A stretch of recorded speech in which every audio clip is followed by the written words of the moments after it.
Welcome to the deep dive. Today, we're zeroing in on something really critical for anyone running a fitness business or thinking about it. Yeah, money management. Exactly. You can have all the passion in the world for fitness, for helping people, building that great community. hmm But our source today, this white paper by Jim Thomas, 5 Money Habits That Separate Successful Gym Entrepreneurs from Struggling Ones. Well, it really hammers home that financial savvy is just as vital. It really does. And it points out something kind of surprising, or maybe not surprising if you've been in the trenches, Which is? that a lot of gyms fail. Not because they weren't passionate or didn't have members interested, Right. but because the money side wasn't handled right. Just fundamental flaws in financial habits. Oof, that's tough to hear, but important. It is. It's easy to get caught up in the workouts, the vibe, the member results, which are all crucial, don't get me wrong. Of course. But if the financial foundation isn't solid, if you can't actually pay the bills, Well, then the best programming doesn't matter yeah, much. exactly. So this deep dive, our mission here, is really to pull out those key money habits, the things that successful gym owners do differently. And give you, the listener, some actionable stuff you can use, like right away. Precisely. No finance degree needed, just practical habits. Okay, sounds good. Jim Thomas boils it down to 5 habits. Let's jump into number 1. Prioritizing cash flow. Right. We hear cash flow thrown around a lot, but what does it actually mean for a gym owner? Why is it such a big deal? Okay, so cash flow. Think of it like the heartbeat of the business's finances. It's not just about how much money comes in, your total revenue. Okay. It's about when it comes in, and crucially, whether you have enough cash on hand right now to cover your immediate bills, your rent, your payroll. Got it. Timing is key. Timing is everything. Mm. There's that quote Jim Thomas uses, revenue is vanity, profit is sanity, cash flow is reality. I like that. Explain that a bit more. Sure. So you might have amazing sales figures, tons of new signups. That looks great. On paper, that's the vanity part. Right. Impressive numbers. You might even calculate a profit at the end of the month sanity. Yeah. But if you don't have the actual liquid cash, right then, when the rent is due or payroll needs to be met, That's the reality check. that's the reality. That's where businesses get into real trouble, even if they look successful from the outside. Okay, so what do the owners who get this right actually do? What are their behaviors? Well, first off, they are super disciplined about tracking, like daily track. Daily. Yeah. They know what came in today, dues, training fees, maybe some retail sales, and they know what went out or what needs to go out soon, rent, software subscriptions, paying trainers. So they have a real-time pulse on the money. Exactly. And it's not just tracking what happened, it's looking ahead. They use forecasting. Forecasting, like predicting the future. Sort of, yeah. Yeah. Based on past trends, seasonality, upcoming promotions. They try to anticipate, okay, are we likely to have a cash crunch in 3 weeks? Mhm. Or looks like we'll have a surplus next month. Ah, so they can plan ahead, avoid surprises. Precisely. If they see a potential slow period coming, maybe they run a short-term offer to bring in some quick cash. Or they hold off on a non-essential purchase. Smart, proactive. Very proactive. And another thing they do is build cash reserves, a buffer. Like a rainy day fund for the business? Exactly that. For when that essential treadmill suddenly dies, or you have an unexpected repair, or maybe signups are just a bit slower than usual 1 month, that reserve keeps things running smoothly. Makes sense. What else? One more key thing. They are aggressive about failed member payments. Oh, interesting. Why is that so high priority? Because every failed payment is a direct hit to their immediate cash flow. They don't just let those slide. They have systems to follow up quickly, get that payment sorted. It's not an afterthought. It's critical. Okay, so daily tracking, forecasting, building reserves, and chasing down failed payments. Got it. Those are the hallmarks. So on the flip side, where do the struggling owners tend to mess this up? Often it's that focus on just the top-line revenue, the vanity part. Right? They see the big sales number and think they're okay. Yeah. They get excited about, say, signing up 30 new members, but they aren't looking closely at when that money actually hits the bank or if it covers the immediate bills coming due next week. So they get caught off guard. Exactly. Payment deadlines sneak up on them because there's no system for tracking and projecting the actual cash moving in and out. Right. It's reactive, not proactive. Okay, so the big takeaway for cash flow is Get a grip on the daily ins and outs. Absolutely. What's one really concrete thing someone listening could do, like today? Start tracking. Seriously, Yeah. doesn't have to be fancy software right away. A simple spreadsheet, list what came in, what went out every day. Just build the habit. Build the habit. Yeah. And start understanding your cash runway. Runway. Yeah, like if zero new money came in starting tomorrow, how many days or weeks could your current cash reserves cover your absolute essential expenses? Ah, okay. That tells you your buffer. That tells you the reality. It's a much more powerful number than just monthly revenue. Okay, powerful stuff. Let's move to habit number 2, paying yourself first. Now this one, I can see some owners pushing back. Like, shouldn't the business come first, especially early on? That's a super common feeling, totally understandable. So Jim Thomas argues pretty convincingly, I think, that successful owners see themselves as a key asset.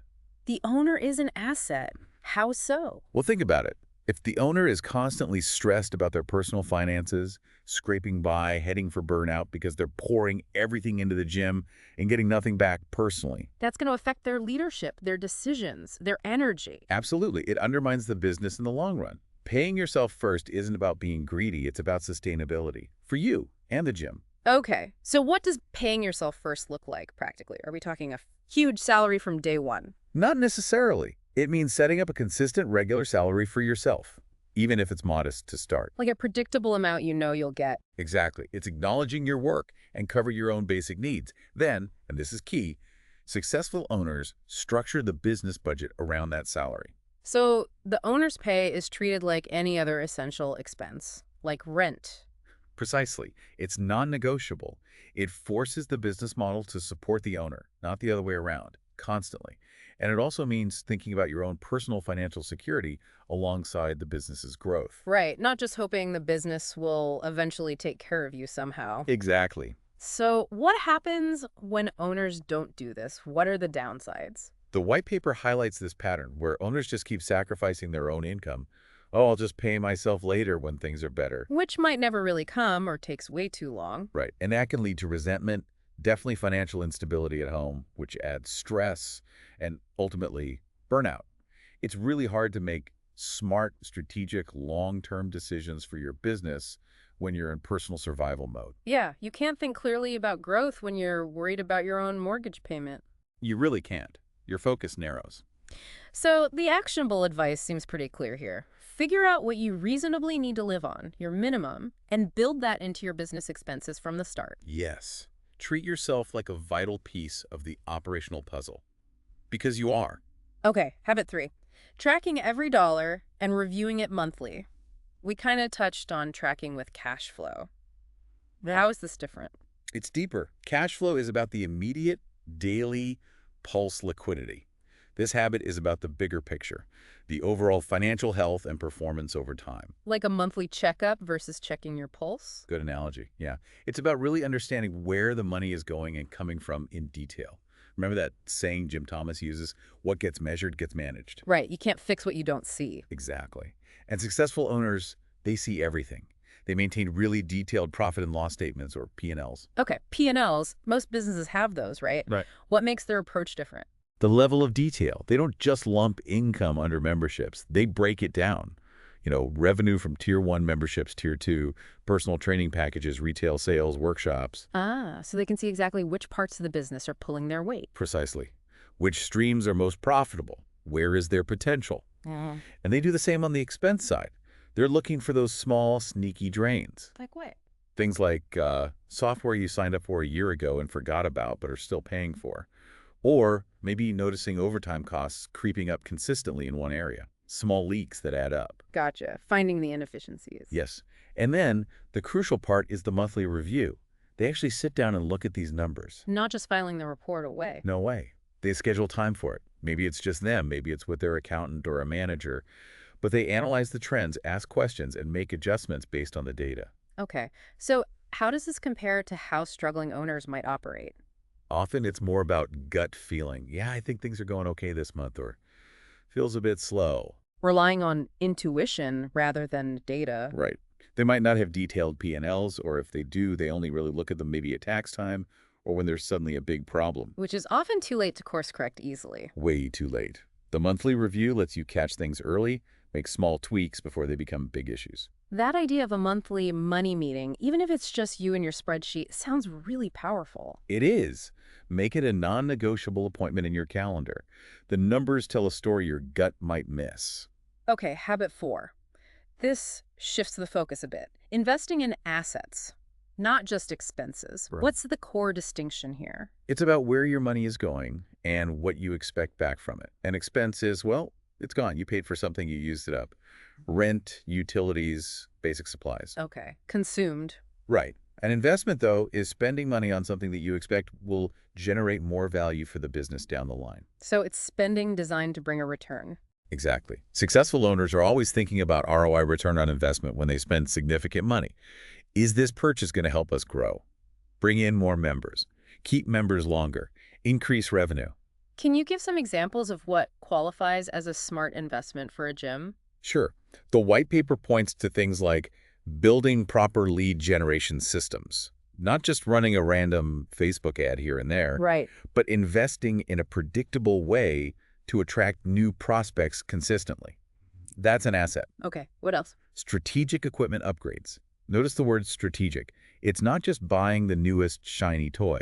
It's, okay, if we invest in this specific type of equipment, we can launch a new small group training program that members have been asking for, which will generate X amount of new revenue. So it's directly linked to revenue potential? Yes, or investing in staff training. Better trained staff lead to better member results, better retention. Maybe they're better at selling personal training. That's an investment in your team asset. That makes sense. Staff are definitely an asset. Huge asset. And finally, investing in the member journey. Things like welcome kits, loyalty programs, referral rewards. Things that make members feel valued, stay longer, and bring their friends. That increases lifetime value. So it's all about intentional spending aimed at future growth or value. Nailed it. What are the pitfalls here for struggling owners? How do they tend to spend money differently? Often it's more emotional or reactive. They might buy that fancy new machine because, well, the gym down the street has one or it just looks cool. Without thinking about the actual ROI. Exactly. Or they do big, expensive renovations without a clear plan for how that's going to translate into more members or revenue. It feels good, maybe, but it's not strategic. Or maybe reacting to problems by just spending money. Yeah, throwing money at symptoms instead of investing in solving the root cause. So that key question, will this expense lead to more members, more loyalty, or more revenue, is critical before any big spend. Absolutely. If the answer is a clear yes, with a reasonable expectation, it might be an investment. If it's fuzzy or just a nice to have, it's probably just an expense. Okay, makes sense. That brings us to the 5th and final habit, being patient and persistent.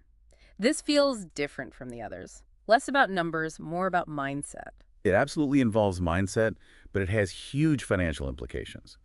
Jim Thomas really emphasizes that building a truly successful, stable gym isn't an overnight thing. It's a marathon, not a sprint. Exactly. Successful owners understand this. They play the long game. They're committed. So what does that patience and persistence look like in practice for a gym owner? Well, they stick to a plan. They develop a solid, long-term business strategy, and they don't just ditch it after a month because they didn't see explosive results. Resisting the urge to chase every new fad. Definitely. They understand business has cycles. There will be good months, slower months.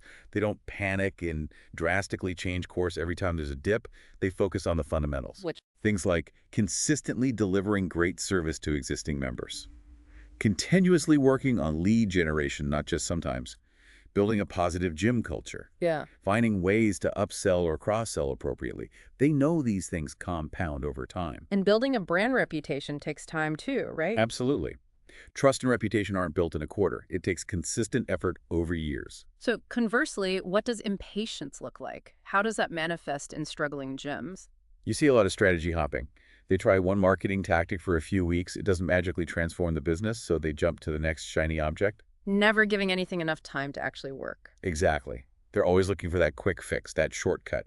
And that constant churning, switching directions, it wastes time, wastes money, and often leads straight to burnout. Yeah, that sounds exhausting and probably ineffective. It usually is. So that advice to commit to, say, a 3-year plan rather than just focusing on the next 3 months, that really drives home the need for that long view. It really does. Consistency over time. Okay, wow. So let's just quickly recap those 5 habits from Jim Thomas for successful gym entrepreneurs. Sure. Number 1, prioritize and manage cash flow daily awareness. Got it. Number 2, pay yourself first, sustainability for the owner. Right. Number 3, track every dollar and review monthly deep financial understanding. Okay. Number 4, invest in assets, not just expenses. Focus on ROI. Makes sense. And number 5, be patient and persistent. Play the long game. And the big underlying message seems to be consistency is key. It's not about being perfect, but about applying these habits regularly. That's exactly it. Yeah. It's the discipline, the ongoing application of these financial principles day in, day out, month after month. That's what builds a strong, profitable gym that lasts. So as you've been listening to this deep dive, maybe pause for a second and think about your own situation, your gym. Here's a final thought for you, kind of inspired by that ready to level up idea in the source. If you look at these 5 habits, cash flow, paying yourself, tracking and reviewing, investing wisely, and patience, which one habit, if you really focused on improving it right now, do you think could make the biggest immediate difference to your gym's financial picture? That's a powerful question. And maybe more importantly, what's one small, realistic step you could take, like this week, to start moving in that direction? Something to chew on until our next deep dive.